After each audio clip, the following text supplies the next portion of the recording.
foundational scripture. And they brought out some of those ideas in forefront, and including all these 9 saints, alvars, you have all the 4 varnas representative: Brahman, Kshatri, Sudra, and Vaishya. What a wonder. And this really revolution reached all the corners of India and beyond India. So the beginning of colonial subjugation is very important to keep in mind, and the term is colonial mind of Hindus or people living in India. This is Lord Macaulay in 1835. He said, class of person, Indian of blood and color, but English in taste and opinions and intellect. Very powerful words they are used here. English in taste, in opinions and intellect, in Indian in blood and color. Separation between ancient Bharat and a layer, a grafting of the Western thought models and ideas onto the Indian civilization. And we got trapped in, and we oriented towards the global dominance of these forces, and really ridiculed, ignored about our own illustrious tradition. Look at the power of ideas. It is not the language we are talking about, the English language. We must learn hundreds of languages.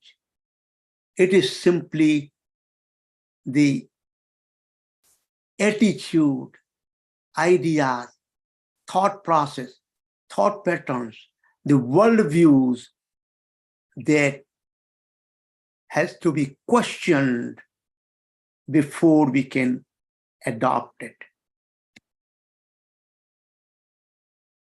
Hinduism has been going on to a lot of hatred throughout hundreds of years, including starting with Mughal period.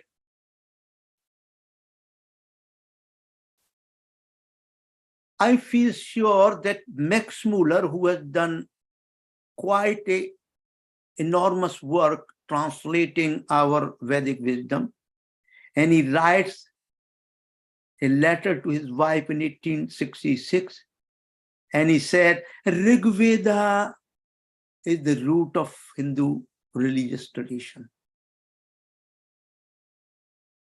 And if we do not go to the roots of Rig Veda, and Brahman community who has been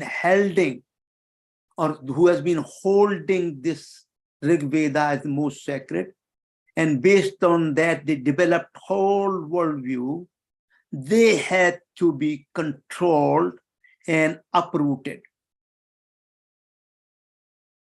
So if you look at the acting Secretary of State for India, Duke of Argyll, ancient religion of India is doomed, and if Christianity does not take place, whose fault will it be? It means it must be replaced by the Christian tradition, thinking, and world model. And Cecil Rhodes, which is really Rhodes Scholarship at Oxford, which is very popular and very well known, and some of our so-called modern thinkers come from that university and upholding the Rhodes Scholarship. And they say the founder of Rhodes Scholarship and many other institutions, Anglo-Saxon race is the first race in the world. Natives is to be treated as a child and denied the franchise. These are the ideas are in the background of contemporary human experiences within, especially within the intellectual world of Bharat. It is, however, there is a silver lining. People are awakening in terms of writing new history, new understanding, new interpretations, new articulation, new narrative, which is a silver lining. Now, some of the Western historians, and one of them is John Key, recently published India history, has been honest enough. And he said, clearly Harappan settlement were not just India's first cities and township, but it's the first, indeed, the world's first planned cities and township. This first world planned cities and civilization arose in India. Historically, another very, very powerful statement. Historically, it was Europe, not India, which consistently made religious ground for war and state an instrument of persecution. Clear, very powerful, factual understanding of the Christian world or European world. How do we go beyond it? This is the most authentic and basic setup, basic ground to understand the Vedic worldview. A rishi has to be in Dhyana Yoga. So this topic we have chosen, therefore, its power of relevance, of usefulness and beauty. So let us be in the realm of Dhyana Yoga and go forward. Civilization crisis, Bharat as well as West, steps in curing a disease. This is a great malady. Symptoms, diagnosis, medicine, and follow-up. So we'll talk about symptoms first. Then we will, symptoms and diagnosis continue for a few lectures, and then we will go beyond it. Let's focus in state of Hindu civilizations. Serious lack of Vedic wisdom-based education, theoretical as well as practical, at all levels, whether you start in the elementary school or go all to the PhD level, in all dimensions, only except the Ayurveda is still being taught, and schools and college universities are still there. But there is no yoga university. There are institutions have come up in the yoga tradition, but it's still not a good enough effort where you can provide a educational setup in the schools and universities. What are the consequences? Confusion, conflict, dilemmas, and paradoxes. Disconnectivity and compartmentalization between Hindu wisdom tradition and contemporary human knowledge, sciences, humanities, and arts. Look at any educational institution. All the subject matter, all the courses in sciences, humanities, and arts, almost all, they are oriented and based upon Western models. Then we have in between generation a serious gap. Actually, we have separation and broken away from our own roots. If you ask the new generation about the Vedic Dharma tradition, they can name some gods and goddesses. Other than that, they will think this is all a myth. That's how we have talked about mythology. Not itihas, but mythology. That's what we are being taught. So we do not have to look at the mythology between personal, family, social, and professional lifestyle. There are fundamental separation, conflict, dilemmas, even to extent that the bonds have been broken or they have become so weak, they are the verge of getting broken. Rashtriya Chetana is missing. You have to look at even the most prestigious institutions of Sampradaya, sainthood. If you look at many institutions of the past, the Rashtriya Chetana is missing. As a result, you have a disconnectivity between different sampradayas, and some of the sampradayas will not even talk to each other, to come up with a greater understanding of the Vedic dharmic traditions. So this is what has taken place and is still very much alive in lectures, in discourses, in deliberations, in their scriptures, in their interpretations. This lack of Rashtriya Chetana you will be able to notice very, very clearly and candidly. Look at we will keep on working on the diagnosis and the symptoms together. Excessive differentiation and brokenness. As a result, you have a loss of unity within the diversity and plurality, which loss of unity gives rise to fragmentation, disharmony, discordance, dissonance, alienation, loss of peaceful living, loss of meaning and purpose, perpetual conflict, disease of all kinds, deep political polarization, hate and anger, conflicts and wars. Prathakta, separation between Vedas, Upanishad, Purana, and Ityasas, even among the darshanas. For example, the particular Advaita Vedanta branch of Vedanta Darshan, especially in English media, they have been ignoring for long hundreds of years the darshan shastra like Sankhya Yoga or Padarth Vigyan. They have been ignored, they have been ridiculed, they have been left behind.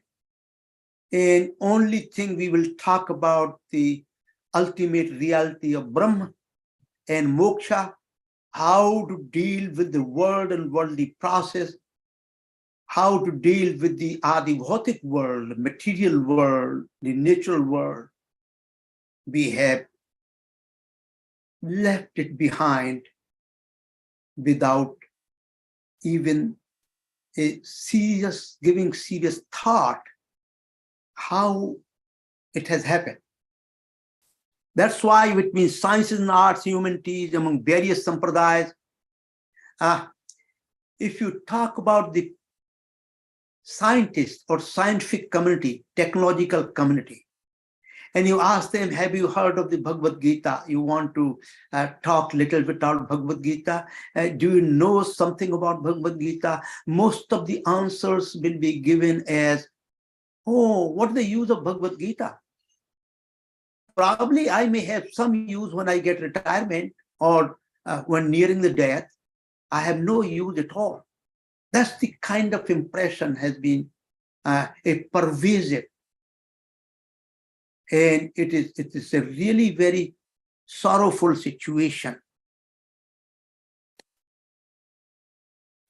Again, the separation of Buddha Dharma, Jain Dharma, Sikh Dharma from the Hindu Vedic Sanatan Dharma.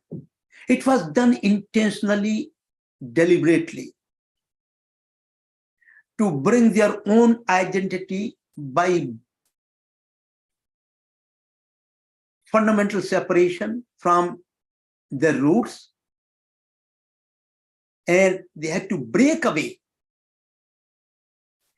and rework out their own thought and linguistic structure so that they cannot be resembled or thought about that the roots are found in Vedic Dharma tradition. Separation of Indian constitution from ancient Bharati wisdom. Indian constitution will look at all the codes, rules and regulations and foundational principles.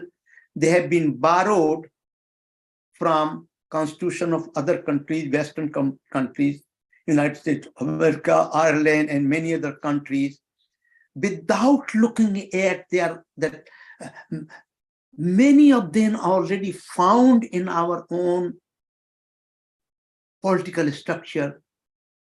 If you go back and look at the period of Maurya, Chanakya, if you look at the ancient period of Manusmriti, for example, Mahabharata, for example,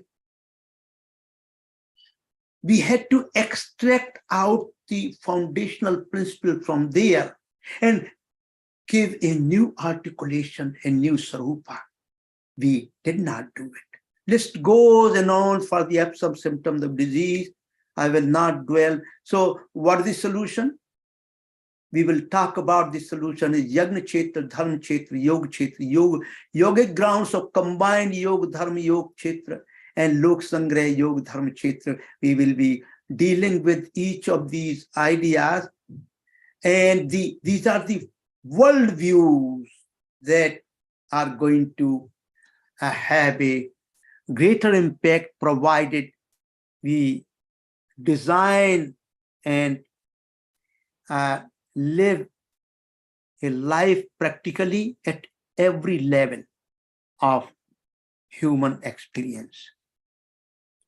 Let me give you the Vedic doctrine for this melody. Some of you might think, well, this has come out to be, this is a new trend or new thinking. This does not exist in Vedic tradition, so we have to deal with as totally new, and we have to find some solution within new framework only, within new ideas only, within new world only, which is fragmented, separated. How we can cure this melody? Well, we have to find solution within this loka of full of melodies. Where do the melodies come from? This is the fundamental field. And here I have given you some Venn diagrams. You have the Sanatan Sat Yogadharma-Kshetra, and you have Asat Adharma Kuyog-Kshetra. Deep, dark Ajnana. And both coexist from the very beginning of this creation. They always exist together. What the difference is between different times or cyclic world of four yugas? The difference in their degree of a kind of overlap. So the bottom field, if you look at it, the Asatya Dharma Kshetra has almost taken over the Satya Yogadharma-Kshetra. And these kshetra, that's what's very important when you talk about the cyclic world of four yugas. These are, in language of mathematics, these fields are functions of time. That's the wonder. Everything, that's why we call Jagat, which is born. This is a dynamic world. Born in motion, stayed in motion, and get dissolved in motion. Every entity from elementary particles to the billions and trillions of galaxies, every entity is in motion, continuously in motion. Every entity. So this is really the one of the founding doctrines of the Vedic rishis, that they do not come out from somewhere else. They are always together. And what we have to recognize those, why they are there, and how we can bring out the Sanatan Dharma from the clutches of adharma, even in those difficult times like Kali Yuga. And newborn deities. In the West, God and religions in the West are almost dead. I can tell you that. New deities are born: spiritualism, sciences, racialism, materialism, technologies, cultural nihilism, capitalism, communism, leftism, wokeism, and many others. These are the new deities to guide us, supposed to be guiding the humanity and the world towards a new, wonderful world of joy and celebration of life. This is really going backward. It's not going to happen. And look at this here. Recent studies in America. This is a representative example of called loneliness. Marriage collapse, absent fathers, unraveling Christianity is growing US crisis. This is the recent study, 2023. Churchgoer in 30s who never married ranked the loneliest group in the new survey.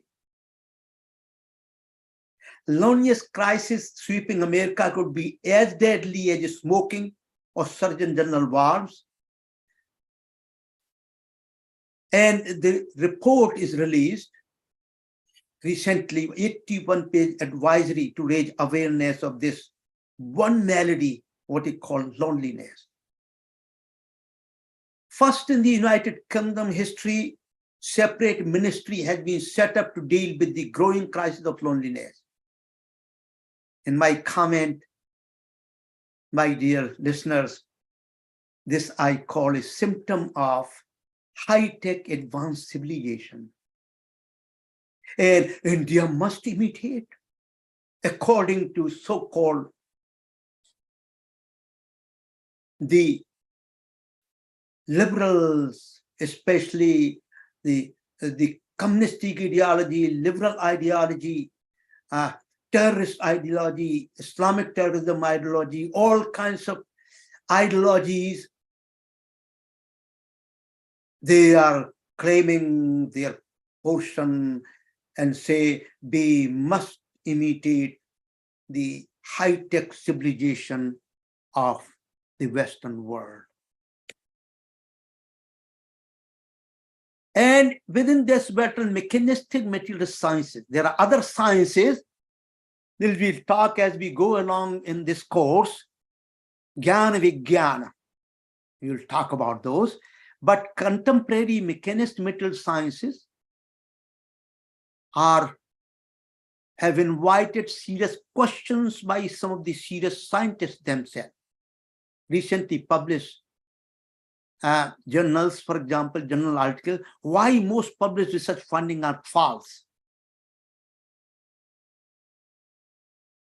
According to Journal of American Medical Association, few years ago, they published a really authentic paper in that journal, highlighting the fact that more than 1/3 of the results of the paper published in medical field are falsified within a year of their publication. So who do you trust? Who do you believe? Who is telling the truth? Even truth, concept of truth or satyam is disappearing from the contemplative world. It is only what is being talked about, not the real vibha sanskar between various entities, which is a sanskar between male and female, and of the entire living world and non-living world was being talked about. Marriage between money and power. These are the two guiding forces for the contemporary world. Science has taken a turn towards darkness. A current medical editor of eminent journal in 2018 is called the medical nihilism. Can you believe this? It's so scary and dangerous for others to imitate and even the West to follow. There's another trend has come called the artificial intelligence.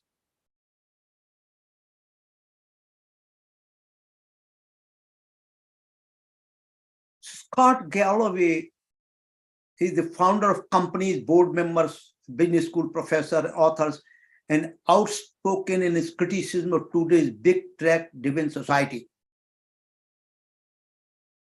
He said, you will get richer, but your kids will get lonelier and more depressed.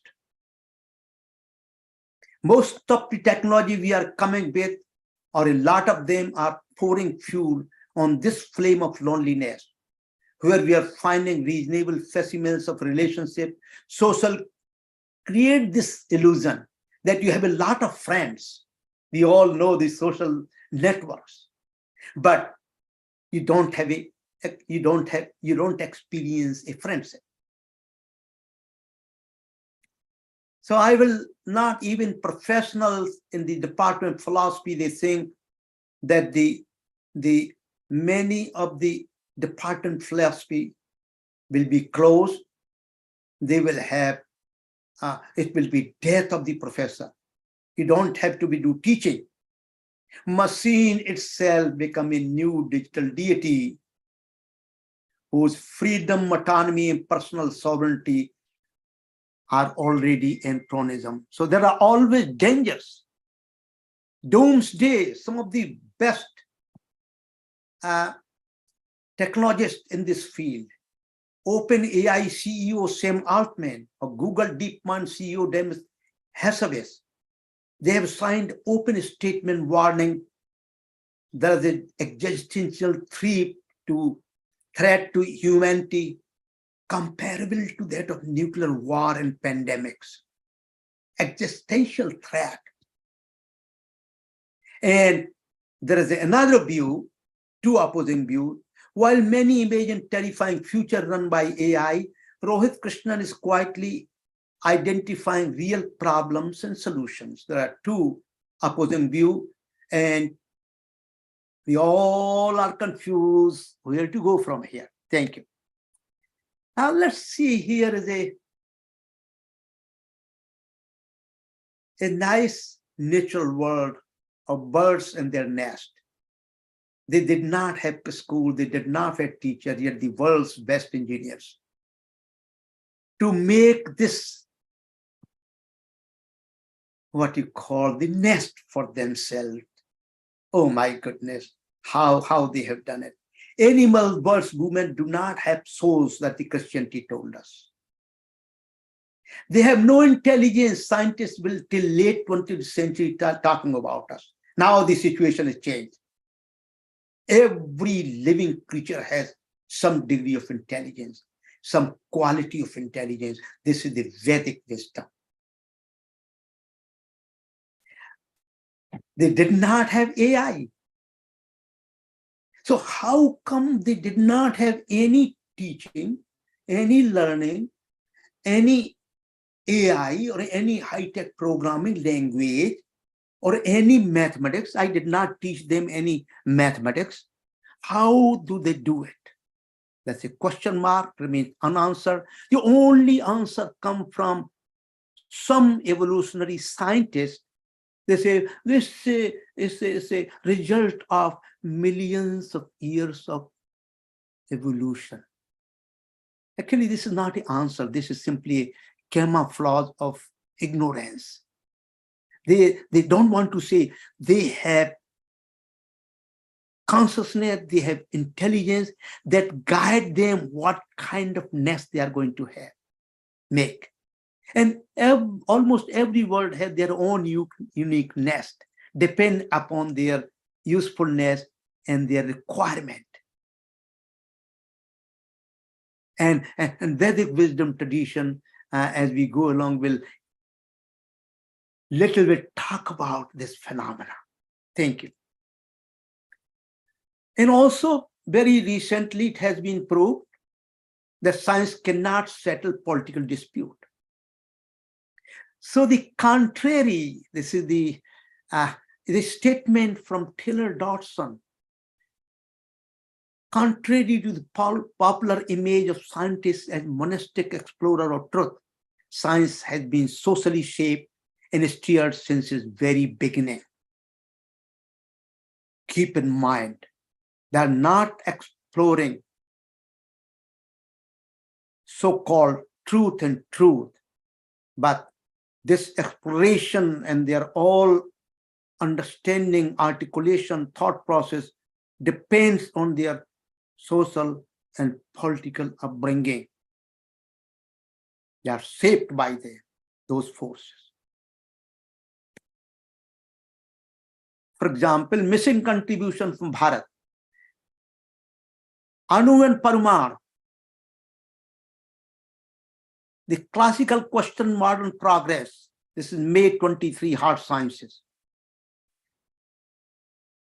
Scientific community here, when you talk about these fundamental particles like quark and leptons, they will go back to Greek philosophers 2,500 years ago and say that's where the beginning of the elementary particle physics started. The age-old question. So they go back to Greek traditions. They do not go back to Anu and Parmar from ancient Vedic sciences, because we were considered and still are considered to be barbarians by maturity of the Western world. And we ourselves did not bring those out in the mainstream, Anu and Parmar. Almost every kind of contemporary human knowledge, some of the foundational principles can be found in our Vedic sciences. We ignored Vedic Gyan Vigyan. We completely ignored the experimental side in the physical sciences, and the Padartha Vigyan, material sciences, has been ignored and ridiculed. Vaisesik darshan has been ignored and ridiculed. Sankhya darshan, all our darshanas stayed as they are, frozen in deep, dark graves. That's the most sad part. And they say here, we must follow in this step first back by ancient Greeks, without ever acknowledging that the ancient Greeks, the fundamental idea and wisdom, that also borrowed to a greater extent from Vedic East through Persia and visiting India. Look at the contemporary. I will give you the very powerful statement of in the field of psychology, for example. What is the state of the art of psychology is in the Western world? And the James Hillman, he died a few years ago. He was a student of Jung, and Jung was also learned a lot from our Vedic tradition. And he became a vocal critic of modern psychotherapy. And this is the, my goodness, is the title of the book. Such a big book, such a wonderful book. I have gone through it. I have a copy of it. And the title itself tells you a lot, which is normally the title normally are not that big. We have had 100 years of psychotherapy and the world's getting worse. The world is getting worse. What an indictment of the modern field of psychology. Let's look at another one from Arthur Kleinman. He's a very famous professor in Department of Anthropology, Harvard University, in medical anthropology and social medicine, and professor of psychiatry at Harvard Medical School. Many prize and laurels have been given to, and he wrote this book, What Really Matters. And he said, living moral life amidst uncertainty and danger. If we make such a statement in front of so-called Indian